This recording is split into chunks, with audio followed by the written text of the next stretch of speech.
एक बार एक बहुत बड़ा नेता एक साधु के छोटे से आश्रम में गया। वह साधु के बारे में बहुत सुना था, तो उसके मन में आया कि मैं एक बार जा करके देखता हूँ कि लोग उसकी इतनी तारीफ क्यों करते हैं। जब वह उस आश्रम में गया तो वहाँ पर एक छोटा सा कमरा था, जहाँ पर एक कालीन बिछा हुआ था। वहाँ पर कुछ लोग नीचे बैठे हुए थे और साधु जी सामने बैठे हुए थे। कुछ सवाल जवाब चल रहा था। तब नेता उस आश्रम में आया और उस नेता के साथ में 4 बॉडीगार्ड थे और उसकी यह आदत थी कि जहाँ पर भी वह जाता लोगों अपनी जगह से खड़े हो जाते थे और उसकी तरफ देखते थे, हाथ जोड़ते थे और सर झुकाते थे, लेकिन वहाँ पर ऐसा कुछ भी नहीं हुआ था। साधु व्यस्त होने के कारण उसकी तरफ देखा तक नहीं। तभी नेता को लगा कि यह मेरी बेइज्जती है और वह इस बात से गुस्सा हो गया। नेता ने थोड़ी गुस्से में साधु की बात को बीच में काटते हुए कहा कि मैं आपसे कुछ कहना चाहता हूँ। साधु ने उसकी तरफ देखा और बोला, आप थोड़ी देर रुकिए, पहले मैं इनके सवाल का जवाब देता हूँ, इसके बाद मैं आपसे बात करता हूँ। तब वह आप अगर चाहे तो आप बैठ सकते हैं। बस साधु का इतना कहने का ही देरी था, नेता का चेहरा गुस्से से लाल हो जाता है।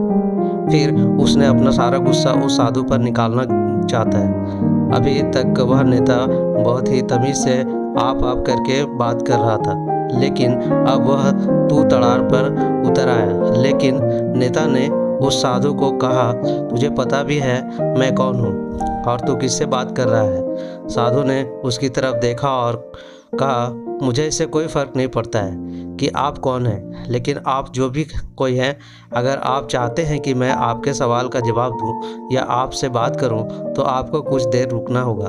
और साधु की यह कहते हैं नेता गुस्से से पागल हो गया और वहीं सबके सामने चीखने चिल्लाने लग गया। अब मैं तुझे तेरी असली औकात दिखाऊंगा। तूने मुझसे पंगा लेकर के ठीक नहीं किया। तुझे पता भी है मैं तेरे बारे में क्या सोचता हूँ। साधु ने फिर से नेता की तरफ देखा और बड़े ही प्रेम से कहा कि मुझे कोई फ़र्क नहीं पड़ता कि आप मेरे बारे में क्या सोचते हैं। आप जो चाहें वह मेरे बारे में सोच सकते हैं। फिर नेता ने उससे कहा कि तू चाहे सुनना चाहता है या नहीं, लेकिन मैं तुझे यहीं पर सबके सामने बताऊंगा कि मैं तेरे बारे में क्या सोचता हूँ। तू कोई साधु नहीं है, तू एक बहुत ही घटिया इंसान है। तू एक ढोंगी है, पाखंडी है और यहाँ पर जितने भी लोग बैठे हैं उन सबको बेवकूफ़ बना रहा है। तेरा बस एक ही मकसद है, इन लोगों की जेब में जितने भी पैसे हैं वह सब तेरे पास हो जाए। तू अपने फ़ायदे के लिए इन लोगों का इस्तेमाल कर रहा है और अब मैं तुझे नहीं छोड़ने वाला हूँ। पूरी दुनिया में सबके सामने पर्दाफाश करके रहूँगा। लेकिन उसके इतना बोलने के बाद भी हल्की सी मुस्कान उस साधु के चेहरे पर बनी रही। यह देखकर वह और भी तिलमिला गया और उसने कहा, अब बहुत हो गई, अब मैं यहाँ 1 मिनट भी नहीं रुकने वाला, लेकिन अभी भी तेरे पास मौका है। अगर मुझसे माफ़ी मांगनी है या मुझसे कुछ कहना है तो कह सकते हो। इतना सब होने के बाद भी साधु के चेहरे पर एक मुस्कान थी और वह बिल्कुल शांत था। और फिर उन्होंने अपनी आंखें बंद करी और फिर साधु ने अपनी आंखें खोली, हाथ जोड़े और कहा कि मुझे आपसे कोई गिला शिकवा नहीं है। आपके लिए मेरे मन में कोई भी गलत ख्याल नहीं है। जो भी मेरे बारे में आपने कहा वह आपकी सोच थी। मुझे आप में कोई भी बुराई नज़र नहीं आता। मुझे आप बहुत ही भले इंसान लगते हैं।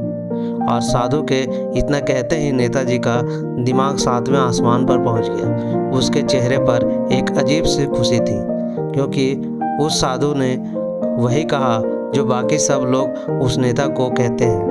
और वह खुशी खुशी उस आश्रम से अपने घर की तरफ चला गया और जाकर अपने पिताजी के पास बैठ गया। उसके पिताजी ध्यान में थे। उन्होंने पूरी ज़िंदगी सिर्फ लोगों की सेवा करी और बदले में कुछ भी उम्मीद नहीं किया। तो थोड़ी देर बाद जब उन्होंने अपनी आंखें खोली और देखा अपने बेटे को अपने पास बैठे हुए, तो उनके बेटे के चेहरे पर आज एक अजीब सी खुशी थी। जो आज से पहले उन्होंने कभी नहीं देखी थी। फिर उसने एक एक करके सब कुछ बताया कि आज क्या हुआ, किस तरह से वह आश्रम गया और वहाँ पर क्या हुआ, उसने क्या कहा और साधु ने क्या कहा। जब उसके पिताजी ने पूरी बात सुनी तो थोड़ा सा मुस्कुराए और अपने बेटे को देख के बोले कि उन्होंने तुम्हारी तारीफ नहीं करी, क्योंकि उन्होंने वह नहीं कहा कि जो तुम हो, उन्होंने वह कहा कि जो वह खुद है। और तुमने जो भी कुछ उनको कहा वो नहीं कहा कि वो जो है, बल्कि तुमने वह कहा जो तुम खुद हो।